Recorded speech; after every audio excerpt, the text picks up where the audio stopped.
Hey sophomores, I'm here to show you how to do two truths and a lie. Maybe you've played this game before, maybe you haven't.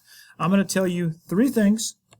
Two are true and one is a lie, and you have to try to pick the lie. Now when you're doing this, don't make it obvious. Like, don't have your truth be like, I went to middle school, or I eat food every day. Well, those are probably truths, more than likely, okay? It's kind of obvious. And don't make your lie so out there that it's obviously a lie, like, last year I was an astronaut. Well, no, that's just kind of ridiculous. You don't go from being an astronaut to being a teacher. That's not really typical, especially if you guys were saying that being high school students, you wouldn't have been an astronaut last year. So let's keep these pretty simple, and I'll begin with my two truths and a lie. All right, so number one.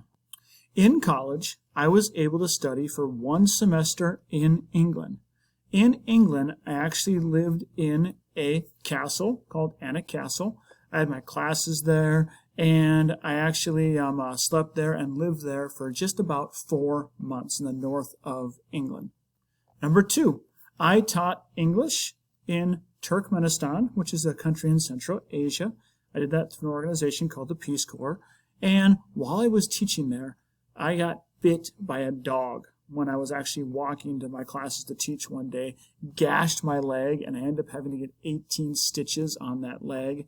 And they had to get me in a taxi and get me to the capital city, and I had to go to the hospital. It was a lot of blood and kind of nasty. All right, last one. When I was 15 years old, I actually ran a marathon. That's 26.2 miles. A friend and I, we had a bet that we couldn't do it, and I actually was able to run the marathon, and I actually beat my friend when I was 15 years old.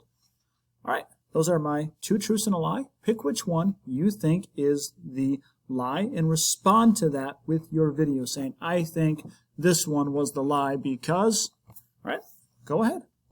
And then make your own two truths and a lie video for the class. And you can respond to each other's which one you think is a truth and which one you think is a lie. Respond to at least 2 of your classmates' videos.